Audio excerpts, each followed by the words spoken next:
نحمده ونصلي على رسوله الكريم أما بعد فأعوذ بالله من الشيطان الرجيم بسم الله الرحمن الرحيم الطلاق مرتان فإمساك بمعروف أو تسريح بإحسان صدق الله العظيم. سامعین محترم اور معزز ساتھیوں، پچھلے ہفتے میں نے بیان کیا تھا کہ مسلم عورتیں ایمان کیوں چھوڑ رہی ہے، اپنے مذہب کو کیوں چھوڑ رہی ہے اور اس کے پیچھے اسباب کیا ہیں. بہت سی وجہیں ہو سکتی ہیں، ان میں سے یہ بھی ایک وجہ ہے کہ کچھ وہ حقوق جو اللہ نے مردوں کو دیے ہیں عورتوں کو نہیں دیے ہیں، اس کو لے کر بھی اعتراضات کیے جاتے ہیں کہ اللہ نے بہت سے حقوق مردوں کو دیے ہیں جس میں عورتوں کے نقصان ہیں، اور اللہ نے وہ حقوق عورتوں کو نہیں دیے، جس کی وجہ سے خود مسلم عورتیں یہ سمجھتی ہیں کہ اسلام میں عورتوں کو ظلم و زیادتی ہے، حالانکہ اسلام میں صرف انصاف ہے، برابری نہیں ہے. برابری دنیا کا کوئی بھی عقل مند انسان دو یعنی مرد اور عورت کے درمیان برابری نہیں کر سکتا ہے، اور برابری ممکن بھی نہیں ہے.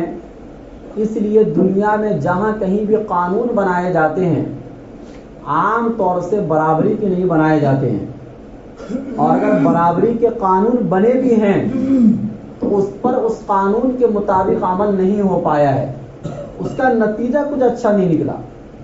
ہاں، انصاف ضرور ہے کہ مرد اور عورت کے درمیان انصاف ہونا چاہیے، قانون ایسا ہونا چاہیے کہ جس میں کسی پر بھی کوئی ظلم و زیادتی نہ ہو. اسلام یہ چاہتا ہے.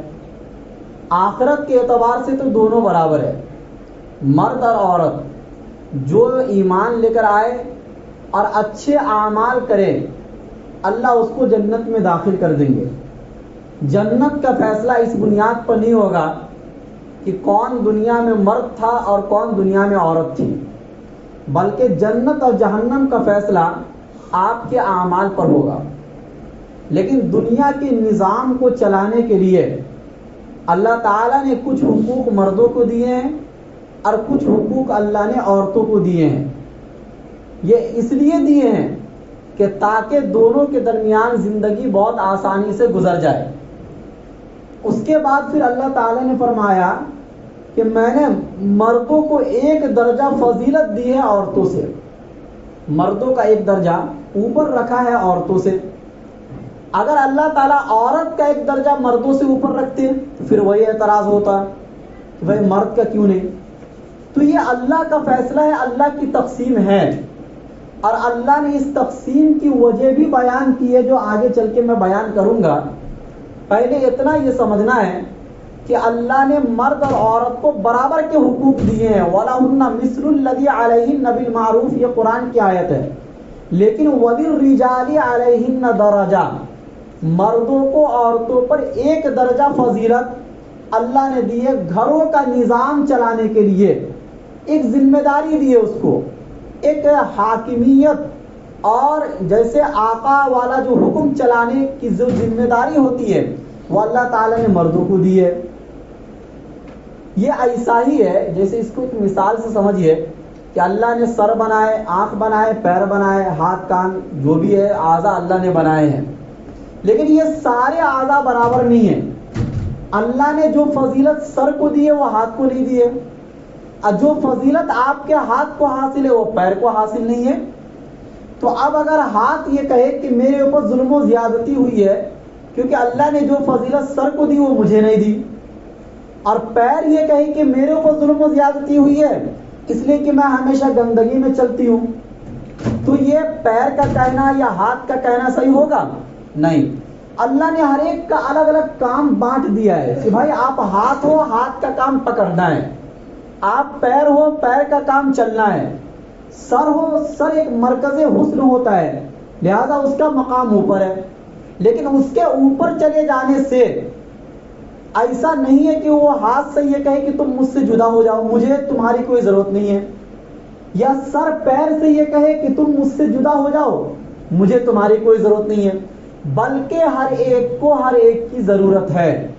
لیکن اللہ نے کسی اعضا کو فوقیت دی، فضیلت دی، اس لیے کہ تاکہ ہر اعضا اپنا اپنا کام کر سکے۔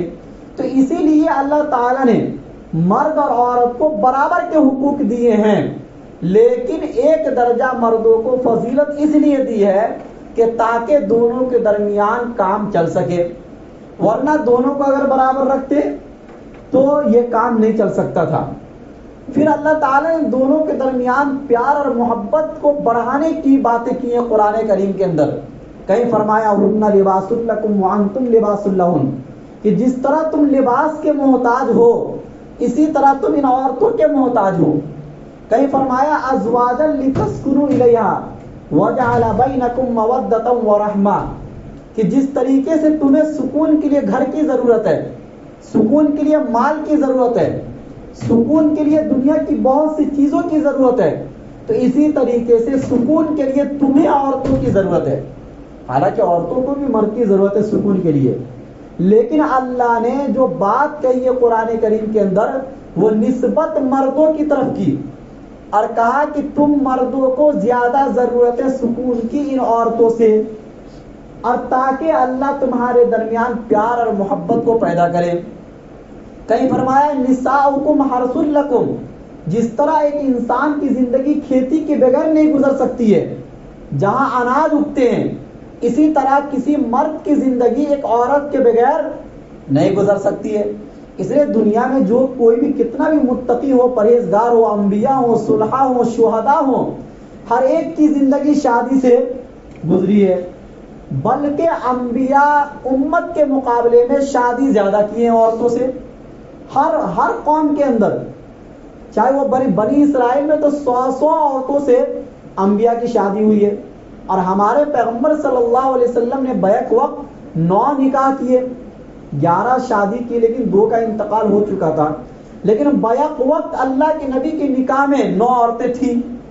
تو انبیاء تو سب سے زیادہ متقی ہوتے ہیں، پرہیزگار ہوتے ہیں، لیکن اس کے باوجود بھی زیادہ شادی کر کے بتلا دیا اور دنیا والوں کو کہ دیکھو تم مرد عورت کے زیادہ محتاج ہو سکون حاصل کرنے کے لیے اور پیار و محبت کو حاصل کرنے کے لیے۔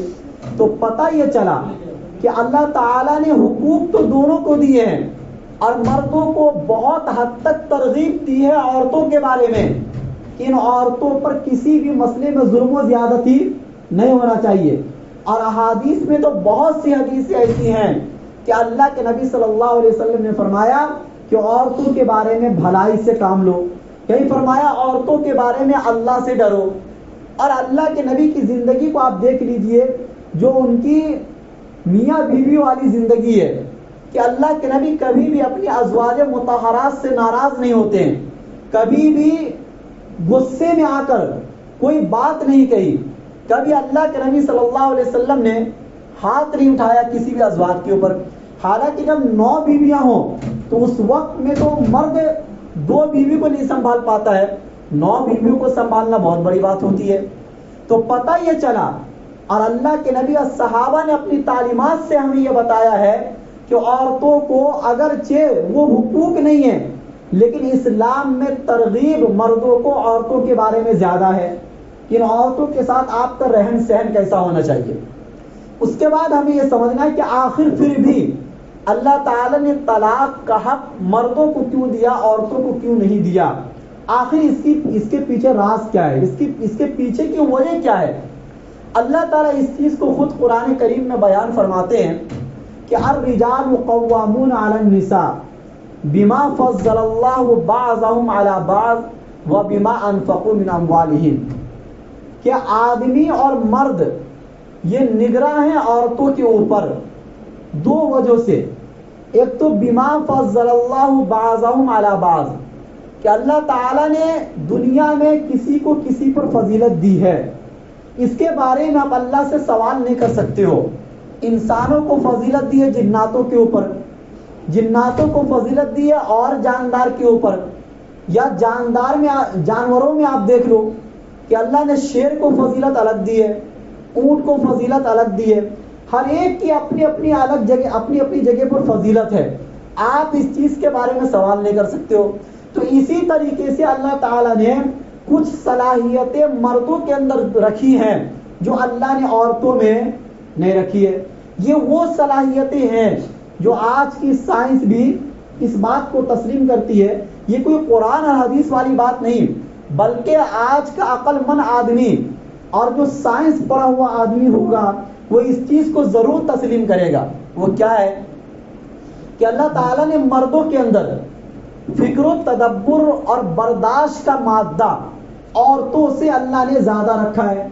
کسی بھی مصیبت کو جھیلنا، مصیبت کو دیکھ کر گھبرا نہ جانا، یہ سب صفتیں اللہ نے مردوں کے اندر عورتوں کے مقابلے میں زیادہ رکھی ہے. اسی طریقے سے طاقت و قوت، جرأت و ہمت. کوئی ایک آنکھ عورت اگر کسی ایک مرد سے زیادہ طاقت و قوت والی ہو جائے تو اس سے اعتراض نہیں ہو سکتا. بات ہو رہی ہے اکثریت کی کہ عام طور سے مردوں کے اندر اللہ نے جو طاقت و قوت اور طاقت و قوت اور جرأت و ہمت فطری طور پر جو اللہ نے رکھا ہے وہ اللہ نے عورتوں کے اندر نہیں رکھا ہے. اسی طریقے سے خود اعتمادی، بھروسہ اپنے آپ کے اوپر بہت زیادہ، یا اسی طریقے سے دوسروں سے متاثر نہ ہونا. عورتیں عام طور سے دوسروں کی باتوں کو سن کر بہت جلدی متاثر ہو جاتی ہے اور جذبات میں آ جاتی ہے بنسبت مردوں کے کہ اللہ نے یہ صفت مردوں کے اندر اتنے وافر مقدار میں نہیں رکھی ہے. جذبات سے متاثر ہونا تو ہر ایک کے اندر ہوتا ہے، لیکن جس طریقے سے جذبات میں بہہ جانا یہ عورتوں کے اندر ہوتا ہے اس طریقے سے مردوں میں نہیں ہوتا ہے.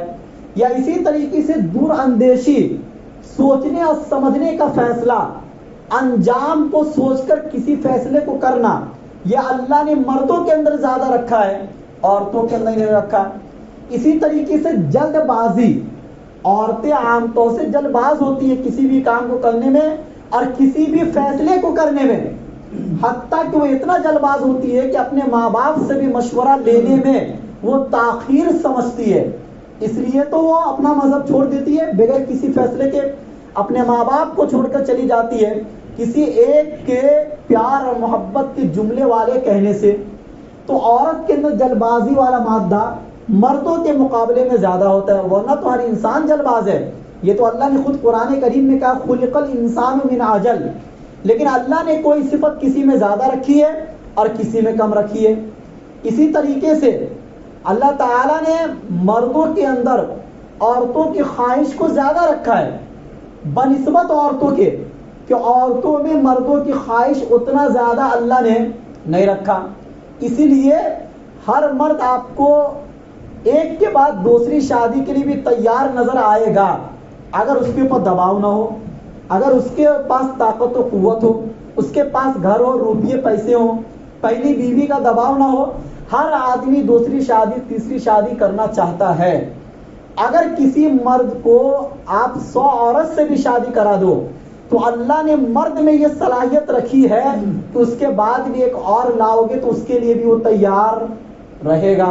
یہ اللہ نے جذبہ رکھا ہے. یہ وہ بات نہیں ہے کہ جس سے آدمی کو شرمانا چاہیے، کہ اللہ نے یہ اس لیے رکھا ہے کہ تاکہ مرد شادی کرے عورت سے، تاکہ مرد کا رجحان عورت کی طرف زیادہ ہو، تاکہ کوئی مرد عورت پر ظلم و زیادتی نہ کرے. جیسے مثال کے طور پر کھانا پینا، یہ بھی ایک فطری صلاحیت ہے جو اللہ نے ہر انسان میں رکھی ہے. جب بچہ پیدا ہوتا ہے تو شروعات کی زندگی میں تو صرف اس کو 2 خواہش، کھانے اور پینے کی ضرورت رہتی ہے اور سونے کی ضرورت رہتی ہے.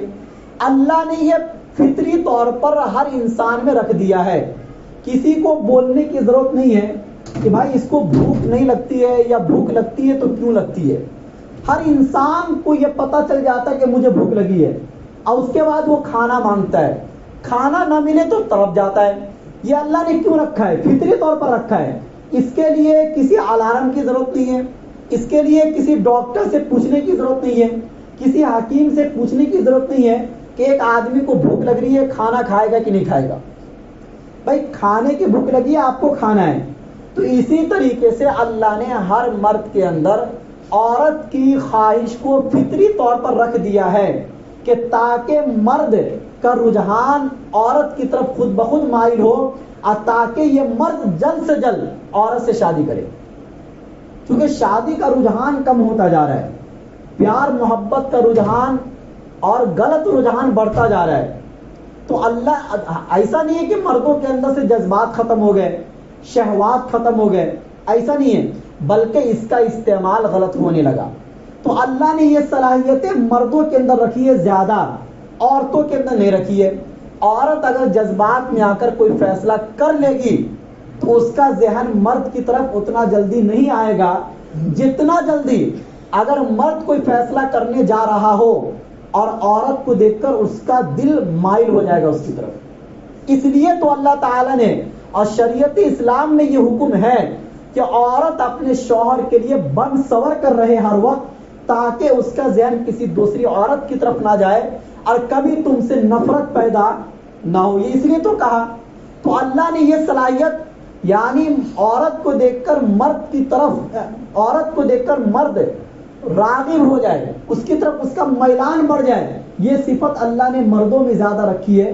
عورت میں اللہ نے حیا کا مادہ زیادہ رکھا ہے، وہ اپنے جذبات کا اظہار اتنے کھلے طور سے نہیں کر سکتی ہے۔ ہاں اگر اس کی فطرت بدل جائے تو الگ بات ہے، لیکن عام طور سے عورتیں ایسا نہیں کر سکتی ہے۔ اسی طریقے سے اللہ نے مردوں میں اظہار کی صلاحیت رکھی ہے، اخفا کی، چھپانے کی صلاحیت رکھی ہے۔ عورتوں میں اللہ نے اظہار کی صلاحیت کو رکھا ہے۔ یعنی اس کا مطلب یہ ہوا کہ مرد جو ہوتا ہے وہ پیار کرتا اپنی ماں سے بھی، مرد پیار کرتا اپنی بہن سے بھی، مرد پیار کرتا ہے اپنی بیوی سے بھی، لیکن یہ مرد جلدی اظہار نہیں کرے گا۔ کبھی بھی مرد اپنی ماں سے نہیں کہتا کہ میں بہت پیار کرتا ہوں، مرد اپنی بہن سے نہیں کہے گا کہ میں تم سے بہت پیار کرتا ہوں، مرد اپنی بیوی سے بھی عام طور سے نہیں کہتا ہے کہ میں تم سے پیار کرتا ہوں، لیکن کرے گا سب کچھ۔ پیار والے جتنے کام ہوتے ہیں وہ سب کر کے دکھائے گا، بلکہ ماں باپ کے لیے جان بھی قربان کر دے گا، اپنی بہن کے لیے جان بھی قربان کر دے گا، اپنی بیوی کے لیے جان بھی قربان کر دے گا، لیکن لفظوں میں اظہار کرنا یہ مردوں کو نہیں آتا۔ لفظوں میں اظہار کرنا کہ میں تم سے پیار کرتا ہوں یہ مردوں کو نہیں آتا ہے عام طور سے، لیکن عورت کے اندر یہ صلاحیت نہیں ہوتی ہے، وہ عام طور سے لفظوں کی طرف جاتی ہے، الفاظ کی طرف جاتی ہے، اسے چاہیے کہ کوئی بولے اس سے کہ میں تم سے پیار کرتا ہوں۔ تو عورت کے اندر ان چیزوں کو ظاہر کرنے کی صلاحیت ہوتی ہے، وہ ظاہر کرے گی پیار کو، لیکن مرد پیار کو عام طور سے چھپاتا ہے۔ اس معاملے میں یہ وہ صلاحیتیں ہیں کہ جو اللہ نے مردوں کے اندر رکھی ہے، عورتوں میں نہیں رکھی ہے۔ اسی طریقے سے اللہ تعالیٰ نے پرورش کی صلاحیت سب سے زیادہ عورتوں میں رکھی ہے، اور تربیت کی صلاحیت سب سے زیادہ اللہ نے مردوں میں رکھی ہے۔ یعنی جب بچہ پیدا ہوتا ہے تو 1-2 سال تک جتنے اچھے طریقے سے ماں سنبھال لے گی مرد نہیں سنبھال سکتا، لیکن جب بچہ سمجھدار ہو جائے تو اس کی جتنی اچھی تربیت باپ کر لے گا ماں نہیں کر سکتی ہے۔ اس لیے اسلام کا یہ فیصلہ ہے کہ جب بچے سمجھدار ہو جائیں تو اس کو باپ کے حوالے کر دو، اور جب بچے دودھ پی رہے ہوں یا گود کے بچے ہوں تو اس وقت میں اس کو ماں کے حوالے رکھو۔ یہ فیصلہ ہے، یہ اس لیے ہے کہ تاکہ بچے کی تربیت ہو سکے، کیونکہ ماں رحم دل ہوتی ہے اور محبت میں بھری ہوئی ہوتی ہے، اور وہ اتنے اچھے طریقے سے اس کی تربیت نہیں کر سکتی ہے جتنے اچھے طریقے سے باپ کر سکتا ہے، کیونکہ باپ تھوڑا سخت ہوتا ہے۔ اس کا یہ مطلب بالکل نہیں ہوتا ہے کہ ماں دشمنی کر رہی ہوتی ہے اپنے بچوں سے، بلکہ پیار میں اور محبت میں اس کو خراب کر رہی ہوتی ہے، جس کا اندازہ اس ماں کو نہیں ہوتا ہے لیکن باپ کو ہو جاتا ہے۔ تو یہ وہ صلاحیتیں اور بھی بہت ساری ہیں کہ جو اللہ نے فطری طور پر، یہ رکھنے کی ضرورت نہیں ہے کسی مرد کے اندر یہ صلاحیتوں کو، بلکہ اللہ نے فطری طور پر مردوں میں رکھا ہے زیادہ اور عورتوں میں بھی ہے لیکن کم۔ اچھا، دوسری بات جو یہ تو وہ فیصلہ ہے جو اللہ نے کر دیا، اس میں کسی کا کوئی اختیار نہیں چل سکتا. اور یہ فیصلہ کوئی بھی سن کر یہی فیصلہ کرے گا کہ بھائی طلاق کا حق مردوں کو ہونا چاہیے، عورتوں کو نہیں ہونا چاہیے، کیونکہ جس کے اندر استعمال کرنے کی صلاحیت نہیں ہے، جس کو گاڑی چلانے کی صلاحیت نہیں ہے، آپ اس کو گاڑی اگر چلانے دے دو گے تو گاڑی بھی جائے گی اور آدمی بھی جائے گا. تو اسی طریقے سے جس کے اندر طلاق دینے کی صلاحیت نہ ہو، اگر آپ اس کو طلاق دینے کا حق دے دو گے تو آپ ان ملکوں میں جا کر دیکھو جن ملکوں میں مرد اور عورت دونوں کو طلاق کا حق ہے، یا عورت کو بھی طلاق کا حق ہے، ان ملکوں کے سروے کے مطابق عورت طلاق زیادہ دے رہی ہے مردوں کے مقابلے میں. اسی لیے ان ملکوں میں مرد شادی کرنا چھوڑ دیے، شادی نہیں کر رہے ہو. اب ان کی قوم ان کو شادی کی طرف لا رہی ہے، لیکن وہ شادی کی طرف آنے کو تیار نہیں ہے، کیونکہ کوئی بھی مرد اس بات کو گوارا نہیں کرے گا کہ میں اس کے اوپر خرچ کروں، اس کو اپنے گھر میں لاؤں، اور جب اس کا من کرے مجھے چھوڑ کر چلی جائے. یہ مرد کی غیرت کے خلاف ہے اور انسانیت کے خلاف ہے. پہلی وجہ تو یہ ہو گئی جو اللہ نے صلاحیت مردوں کے اندر رکھی ہے. دوسری وجہ کہ خرچ کرنے کی پوری ذمہ داری اللہ تعالیٰ نے مردوں کو دی ہے، عورتوں کو اسلام میں 1 روپیے کا بھی خرچ نہیں ہے. یہ پوری ذمہ داری اللہ نے کس کو دی ہے؟ مردوں کو دی ہے. علاج معالجے کی ذمہ داری، کھانے پینے کی ذمہ داری، خواہشات کو پوری کرنے کی ذمہ داری، گھر کی ذمہ داری. اگر وہ اس عورت کا انتقال ہو جائے اس کے تجہیز اور تکفین کی ذمہ داری، اور اس کا اگر بچہ پیدا ہوتا ہے، بچہ دونوں کا ہوتا ہے، ماں باپ کا دونوں کا ہوتا ہے، بڑھاپے کی عمر میں یہ بچہ سہارا دونوں کے لیے بنتا ہے. بلکہ عام طور سے بچے ماں کے لیے زیادہ سہارا بنتے ہیں، باپ کے لیے کم بنتے ہیں. باپ تو بڑھاپے میں بھی در در کی ٹھوکریں کھاتا ہے ان بچوں کے لیے، اور اس کی بات سننے والا اتنا کوئی نہیں ہوتا ہے جتنا باقی بچے سن لیتے ہیں. لیکن اس کے باوجود اس بچے کی پیدائش کے اوپر خرچ جو ہو رہا ہے اس کی پوری ذمہ داری باپ کی. اسی طریقے سے علاج معالجے کی ذمہ داری بچے کی، یہ پوری باپ کی. اس کو پڑھانے کی ذمہ داری، تعلیم کی ذمہ داری. بچہ اگر ڈاکٹر بنے گا کریڈٹ دونوں کو جائے گا، بچہ انجینئر بنے گا خوشی دونوں کو ہوگی، لیکن اس کے خرچ کی پوری ذمہ داری کون اٹھاتا ہے؟ باپ اٹھاتا ہے. اسی طریقے سے اس باپ کا اگر انتقال ہو جائے تو اس کے روپیے پیسے میں سے بھی حصہ اس بیوی کو ملتا ہے. تو یہ ساری ذمہ داری مرد اٹھا رہا ہے. عورت کے اوپر اسلام میں 1 روپیے کا بھی خرچ نہیں ہے. اگر کوئی مجبور کرتا ہے تو یہ ظلم و زیادتی ہے. اگر ہمارا معاشرہ ایسا نہیں ہے تو اس میں اسلام کی کیا غلطی ہے؟ یہ تو ہمارے مسلمانوں کی غلطی ہے کہ ہم نے معاشرہ ایسا نہیں بنایا، ورنہ معاشرہ اسلام کا کچھ الگ ہے اور ہم جو تصویر پیش کرتے یہ الگ ہے. تو پتہ چلا کہ خرچ کی پوری ذمہ داری مرد کی ہے. اب ایک سوال ہے کہ جب مرد کی خرچ کی پوری ذمہ داری ہے، اس کو ایک مثال سے سمجھیے کہ آپ بس میں سوار ہوئے اور آپ نے جو جہاں تک جانے کا جو پیسہ ہوتا ہے وہ آپ نے ادا کر دیا. اب بس والا بیچ راستے میں آپ کو اتارے گا تو یہ غلط ہے کہ صحیح ہے؟ بالکل غلط ہے، کیونکہ آپ نے جہاں تک جانے کا پیسہ دیا ہے اس سے پہلے بس والا آپ کو اتار رہا ہے، یہ جو غلط ہے. لیکن اگر آپ خود اپنے سے کہیں بھی اترنا چاہے تو آپ اتر سکتے ہیں. اسی طریقے سے آپ نے کام کرنے کے لیے 1 دن کے لیے کسی کو لایا، گھر کا کام تھا، کچھ بھی کلر وغیرہ جو بھی ہو، 1 دن کے کام کے لیے آپ نے اس کو لایا، 1 دن کا پیسہ آپ نے اس کو ادا کر دیا. اب اس کی پوری ذمہ داری 1 دن مکمل کام کرے کیونکہ آپ نے خرچ کیا ہے. اب وہ بھاگ کر نہیں جا سکتا ہے. لیکن اگر آپ اس کو خود آدھے دن میں کہو کہ بھائی آپ گھر پر چلے جاؤ تو اس کو جانا پڑے گا، کیونکہ پیسہ آپ نے خرچ کیا ہے. خرچ کرنے والے کو مکمل اختیار ہوتا ہے. اسی طریقے سے آپ کا اپنا روم ہے، آپ نے کسی کو کرائے پر دیا، 1 مہینے کے لیے کرائے پہ دیا، سامنے والے نے پیسہ خرچ کیا ہے. اب وہ مکمل 1 مہینہ رہے گا. اگر آپ اس کو آدھے مہینے میں بھگا دو گے تو یہ آپ کا روم ہونے کے باوجود بھی آپ کو یہ اختیار نہیں ملے گا. ہاں، سامنے والا اگر خود آدھے مہینے میں واپس چلا جائے اس کا نقصان، لیکن اسے اختیار ہے. آپ نے کپڑا درزی کو سلنے کے لیے دیا، پیسہ آپ خرچ کر رہے ہیں، درزی کی ذمہ داری ہے مکمل سل کر دینا. آدھے پر سے اگر آپ کو کپڑا واپس دے گا تو آپ درزی کو مارو گے. اسی طریقے سے آپ بال والے دکان پر گئے اور آپ نے کہا کہ بھائی جس طریقے سے آپ نے کہا اس طریقے سے کاٹنے کی پوری ذمہ داری اس نائی کی ہوتی ہے، کیونکہ پیسہ آپ خرچ کر رہے ہو. اگر وہ آدھے پر سے چھوڑ دے تو آپ اس کو پیسہ نہیں دو گے. پتہ یہ چلا، یہ چند مثالیں دے کر میں نے آپ کو یہ سمجھایا ہے کہ خرچ جو کرتا ہے اختیار اس کا ہوتا ہے.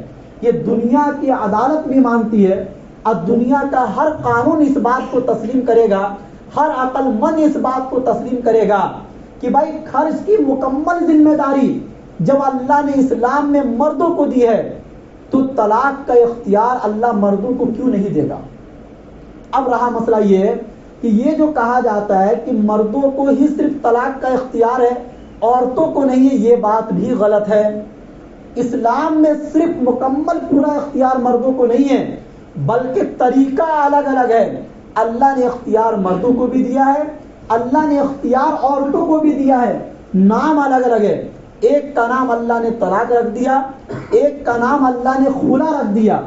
اسی طریقے سے ایک کو اللہ نے نافذ کرنے کے لیے شرائط نہیں رکھے زیادہ، اس لیے نہیں رکھے کہ مرد میں وہ صلاحیت پہلے سے موجود ہے کہ وہ فیصلہ کرنے میں جلد بازی سے کام نہیں لے گا. کیونکہ جو مرد 10 سال تک 20 سال تک اپنی عمارت کو بنانے میں لگا دیا ہے، وہ اپنی بنی بنائی عمارتوں کو 2 لفظوں میں اتنا جلدی ختم نہیں کر سکتا، کیونکہ وہ خرچ کیا ہے. بنسبت عورتوں کے کہ جس کو اتنی بڑی عمارت بنانے میں، ان بچوں کی پرورش میں 1 روپیہ بھی خرچ نہیں ہوا ہے، وہ اپنی بنی بنی عمارت کو جذبات میں آ کر 2 منٹ میں ختم کر سکتی ہے. اس لیے اللہ تعالیٰ نے مردوں کو تو یہ کہا کہ آپ طلاق دے سکتے ہو فیصلہ کر کے. اس میں اور بھی بہت ساری چیزیں جو انشاءاللہ آگے میں بتاؤں گا، لیکن اللہ نے مردوں سے یہ کہا کہ آپ طلاق دے سکتے ہو، لیکن عورتوں سے یہ نہیں کہا کہ آپ کے اوپر کتنا بھی ظلم ہو تو آپ بیٹھی رہو، بلکہ یہ کہا کہ آپ کو بھی خلا کا اختیار ہے.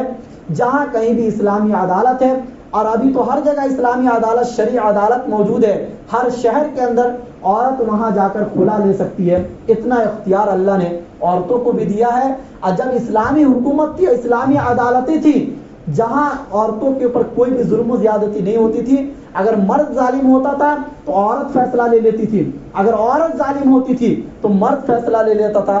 اس بارے میں کسی پر بھی کوئی ظلم و زیادتی نہیں ہوتی ہے. تو یہ جو کہا جاتا ہے کہ صرف اختیار اللہ نے مردوں کو دیا ہے عورتوں کو نہیں دیا، یہ بات ہی غلط ہے. بلکہ اللہ نے اختیار مردوں کو بھی دیا ہے، عورتوں کو بھی دیا ہے. طریقے الگ الگ ہیں، نام الگ الگ ہے. اللہ ہم سب کو کہنے سننے سے زیادہ عمل کرنے کی توفیق نصیب.